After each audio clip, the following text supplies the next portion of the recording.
乌军远程突袭，2000公里外重创俄军科佩斯克军工厂，夜空火球如蘑菇云。乌军全面反攻，红军村俄军全被清除，库切里夫重回乌克兰之手。乌军深夜突击，俄第3大炼油厂遭重创，莫斯科能源链受威胁。F-16参战进入倒计时，乌飞行员完成第9轮模拟起降，俄 S-400连夜撤退80公里。双线突袭，乌军空袭莫尔多瓦与达吉斯坦炼油厂，俄能源设施遭重创。特朗普取消与普京会晤，首度对俄实施大规模制裁，欧美齐力施压。大家好，欢迎收看新冷战情势，请大家先为我们的节目点赞、留言，谢谢大家。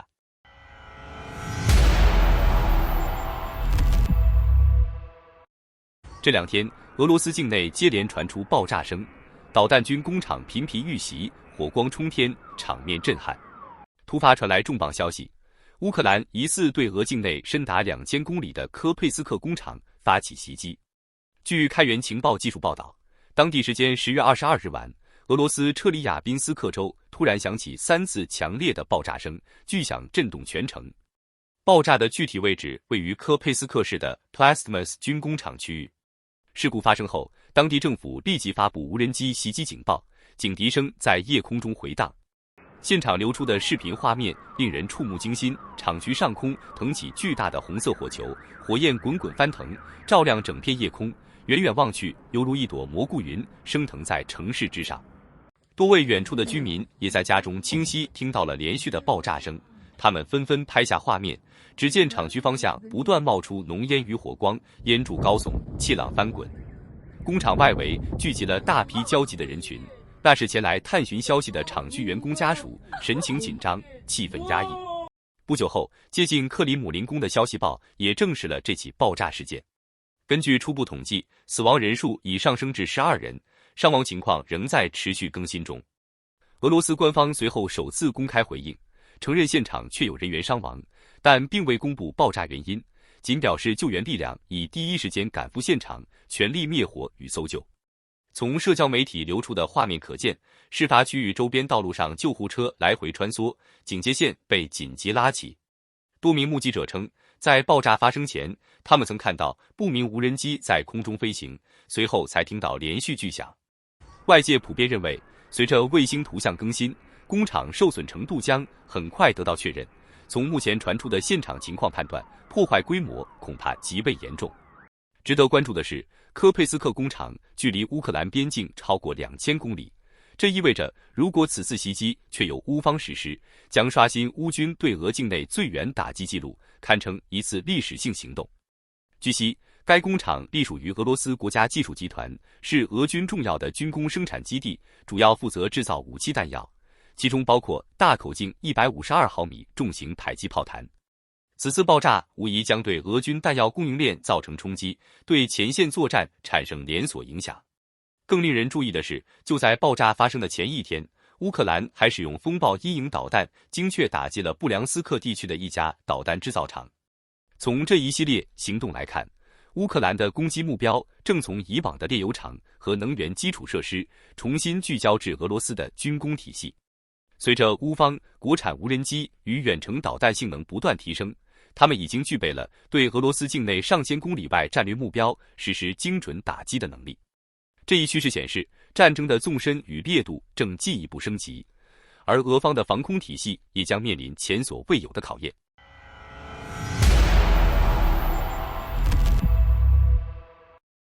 俄乌前线局势再度升级，乌克兰在多条战线取得显著进展。最新消息显示，乌军已完全清理红军村城中的俄军部队，并在激烈交火后收复了沿线的库切里夫地区。据诺尔报告军事记者在前线传回的追踪报道，当地时间10月22日前后，乌克兰军队继续在东线展开攻势，成功收紧多布罗皮利亚突出部的包围圈。在东部战场，乌军重新夺回了库切里夫区域，并俘虏了50名俄军士兵。现场流出的画面显示，乌克兰士兵在库切里夫的中心地带升起国旗，象征他们重新夺回了这片久违的乌克兰领土。长期以来，这片区域一直被俄军控制，虽被乌军包围，却多次遭到俄方试图增援。如今，俄军抵抗的迹象几乎消失，航拍画面中甚至可以看到俄军士兵排队投降的场面，令人震撼。与此同时，乌克兰总参谋部也在其最新战报中确认，乌军已彻底清除了红军村城中与米尔诺拉德郊区的俄军残余势力。此前曾有情报显示，俄方特种破坏小组已渗入红军村，但根据最新情况判断，他们已被歼灭或驱逐。根据前线动态地图的更新数据，目前红军村城区内已无俄军驻扎痕迹，乌方完全掌握了该区域的控制权。然而，从整体态势来看，红军村方向的战斗仍旧复杂而激烈，前线局势暂时难言稳定。乌克兰军方正持续推进包围和清理行动，力求巩固成果。在这些持续的战斗中，也传出一些感人画面。乌军第68列兵旅的一支装甲部队，在猛烈的炮火与无人机追击下，救出了被俄军追捕的平民。视频显示，士兵们冒着爆炸与浓烟，将受伤居民抬上担架，紧急送往后方救治。这一幕凸显了前线人道救援与军事行动并行的现实。同时，在南部的赫尔松战场上，乌军再次发动精准打击，对俄军的后勤体系造成打击。据报道，乌克兰无人机袭击了位于奥列什基地区的俄军弹药库。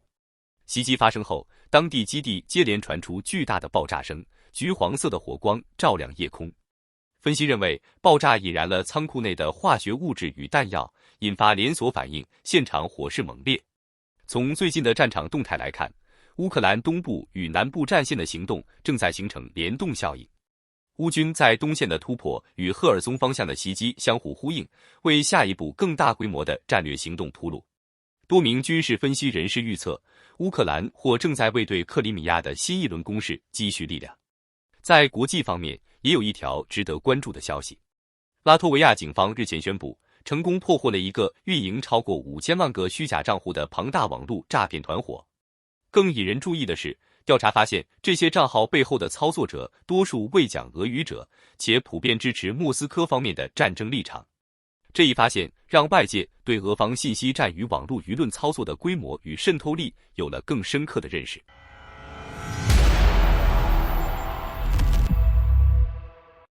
不到24小时，乌克兰再次对俄罗斯境内的关键能源设施发动了猛烈攻击。最新情报显示，乌军导弹夜袭俄境内第3大炼油厂梁赞炼油厂，造成严重火灾与连环爆炸。据 Astro 报道，当地时间10月23日深夜，距离莫斯科仅190公里的梁赞地区突遭大规模无人机群空袭。乌军多架无人机密集出击，与俄方防空系统在夜空中展开激烈交火。梁赞的天空被火光染红，防空毯与爆炸交织成一片炽烈光幕。紧接着，乌军又发射了国产佩克洛 Peklo 导弹，对炼油厂实施精确打击。现场流出的视频显示，导弹直接命中了油厂的核心区域，引发了剧烈爆炸和持续燃烧。画面中可见，整个炼油设施被烈焰吞噬，火势迅速蔓延至多个储油罐区，爆炸产生的冲击波震碎了周边的建筑玻璃。目击者称，当地接连响起至少10次巨大的爆炸声，即使数公里外也能清楚看到腾起的火光与浓烟。夜空中火舌翻卷，滚滚黑烟在高空中盘旋，整个城市陷入混乱与恐慌。梁赞炼油厂是俄罗斯国内第3大炼油设施，每日原油加工量高达34万桶，在俄能源体系中占据重要地位。该厂在俄乌战争爆发后多次成为袭击目标，曾因空袭而停产数周。如今再次被重创，无疑将对莫斯科地区的能源供应链产生直接影响。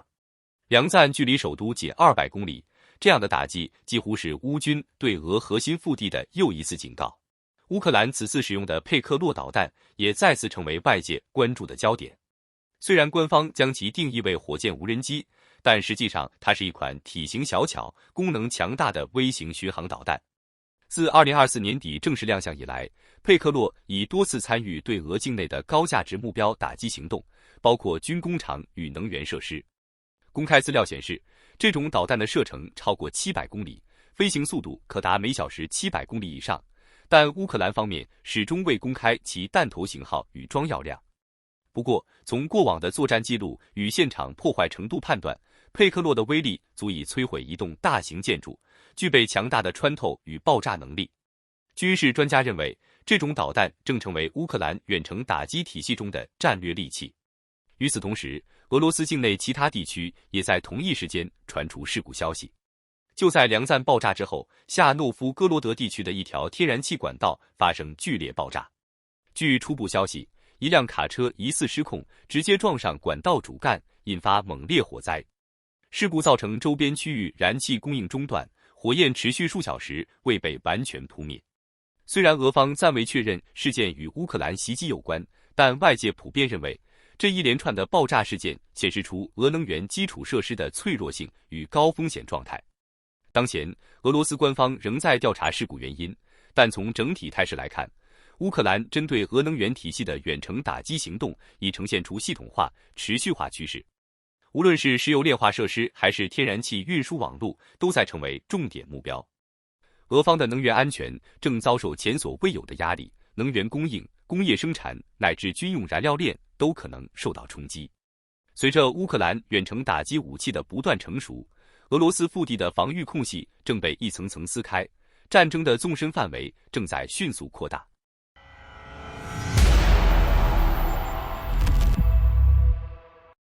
基辅时间10月23日，乌克兰空军传来一则关键消息：经过数月高强度的密集训练，乌军飞行员已在波兰境内完成第9轮 F-16模拟起降训练，并全部通过北约实战级别的考核标准。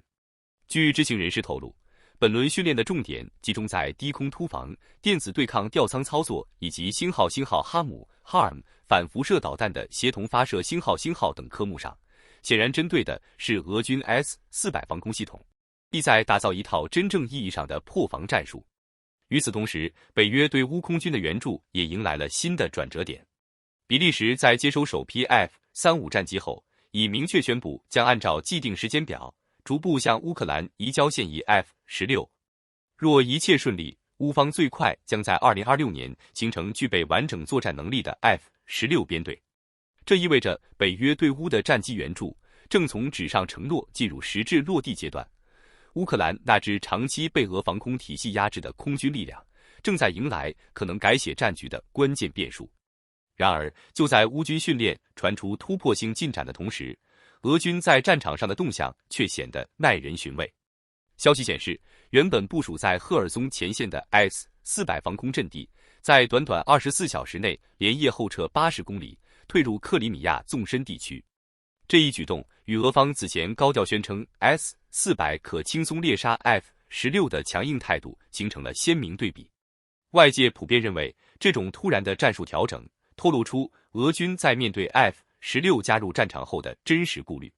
事实上，乌军确实可能已经掌握了针对 S-400的特定打击手段。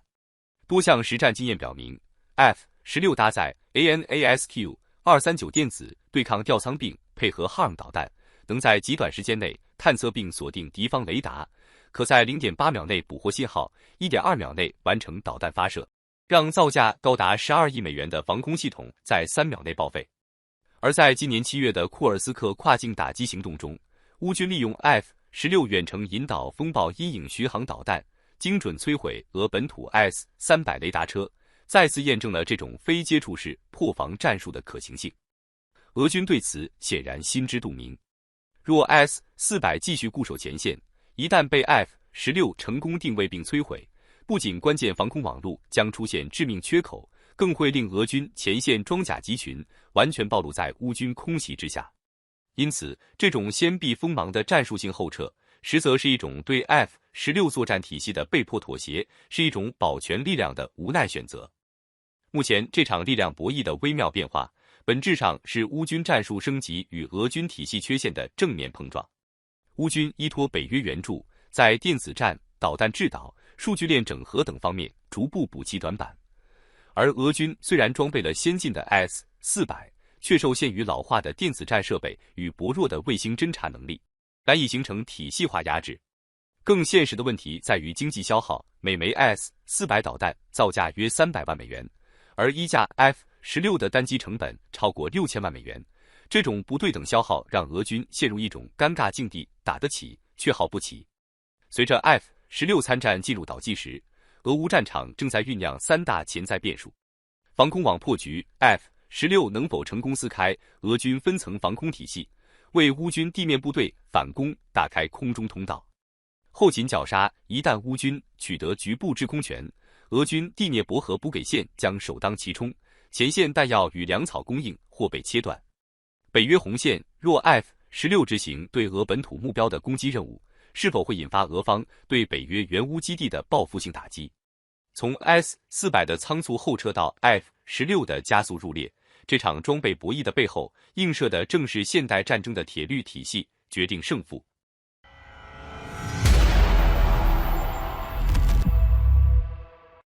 基辅时间10月22日凌晨，俄罗斯腹地传出2声震撼巨响。乌克兰武装部队同时对莫尔多瓦共和国与达吉斯坦共和国发动无人机空袭，2座关乎俄军作战命脉的战略设施几乎同时中弹。这是乌军迄今为止打击距离最远、协调度最高的一次纵深突袭行动，标志着乌克兰已正式突破俄罗斯纵深防御体系的安全区。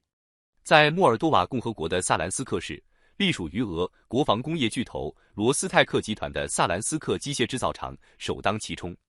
该厂被誉为俄军的弹药心脏，专门生产反步兵地雷、引信与火攻品等关键部件，是俄前线弹药供应链的重要环节。袭击发生后，当地传出多次爆炸声，厂区多处建筑严重受损，浓烟冲天。州长随后证实，工厂受损严重，救援人员连夜进行灭火与抢修，但并未公布恢复生产的时间表。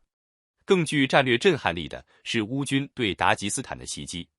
多架无人机跨越860公里的航程，精准命中位于马哈奇卡拉市的达格诺特赫炼油厂加工装置。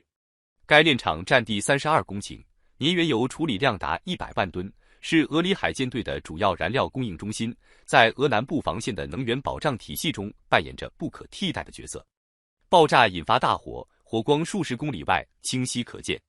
事件发生后，马哈奇卡拉机场及周边7座机场紧急限制航班起降，整个里海沿岸地区进入高度戒备状态。这场双重打击并非偶然之举，而是乌克兰精心筹划、意图震撼纵深的战略反击。从技术层面看，乌军无人机在此次行动中展现出跨代式的性能跃升。执行对达吉斯坦任务的无人机实际飞行距离超过1000公里，几乎是此前常规攻击半径的2倍。同时在飞行过程中成功规避了俄军44架次防空拦截，精准命中目标，显示出乌军在导航与抗干扰技术上的重大突破。分析人士指出，这一战术飞跃的背后离不开美国及北约的情报支援。据悉，特朗普政府已向乌方提供俄境内能源与军工设施的详细坐标信息，同时北约盟国提供了目标指示与通讯中继支援。借助廉价的自杀式无人机深入俄腹地，乌克兰在正面战线僵持不下的情况下，开辟出一条低成本破局之路。一架无人机造价仅数万美元，却能让俄方损失价值数亿的工业设施与军需资源。从作战效果来看，乌军此次袭击直击俄军2大要害：萨兰斯克机械厂被摧毁，俄军的弹药供应线被迫中断。达吉斯坦炼油厂被炸毁，直接掐断了里海舰队的燃料补给命脉。这2处打击让俄军在前线与后勤同时受挫，暴露出能源与军工体系的脆弱环节。统计数据显示，这是乌军自年初以来对俄发动的第8轮大规模能源打击行动。截至目前，俄罗斯已有近40%炼油产能陷入停摆，国内汽油、柴油限购持续蔓延，战争经济的根基正在被一点点掏空。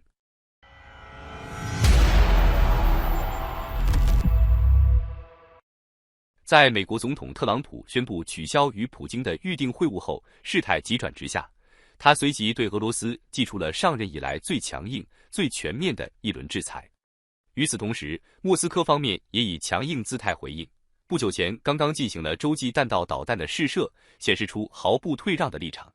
据路透社报道，当地时间10月22日，美国财政部长贝森特正式宣布，美国将对俄罗斯石油公司 Rosneft 和卢克石油公司 Lukoil 实施全面制裁。这两家能源巨头几乎是支撑俄罗斯经济的命脉，其原油出口总量占全国出口的一半。换句话说，这项制裁将对莫斯科的战争资金构成沈重打击，削弱其维持前线作战和国内财政的能力。更为严厉的是，白宫的制裁范围不仅限于这两家母公司，还波及到他们旗下的数十家子公司，涉及炼油厂、矿业集团、运输与物流体系，乃至科技研发中心。一句话，美国这次的行动是一次全方位、无死角的金融封锁。根据制裁条款，这些企业在美国境内的所有资产将被冻结，同时，美国企业和个人被禁止与其进行任何形式的交易。若有第三国公司被查出与其合作，也将面临2级制裁的惩罚措施。贝森特在记者会上直言，莫斯科至今并未表现出任何真诚坐上谈判桌的意愿，因此华盛顿将以经济手段迫使克里姆林宫就范。他强调，这是特朗普上台以来首次针对俄罗斯实施的重大制裁行动，并呼吁7国集团 G7 盟友一同采取同步措施，持续扩大对莫斯科的压力。与此同时，欧盟方面也在同日通过了第19轮对俄制裁方案。值得注意的是，此前一直犹豫的匈牙利和斯洛伐克，这一次也在最后一刻选择加入。此外，欧盟还决定将俄罗斯原油的价格上限进一步下调至每桶 47.6 美元，并首次将加密货币交易纳入制裁范围，防止俄方利用数字资产转移资金。可以说，这一轮行动标志着美国与欧洲在对俄政策上真正实现了同步。好的，感谢您一口气看到最后了，这是对我们最大的鼓励和支持。要看最全面、最及时准确的战场热点报道更新，就请每日锁定新冷战情势。如果您喜欢我们的节目，也请您点赞、留言、订阅，把视频分享出去，让更多的人看到这个节目。想要赞助我们的朋友，可以打开超级感谢打赏赞助，帮助我们能持续做出更多好节目。谢谢大家。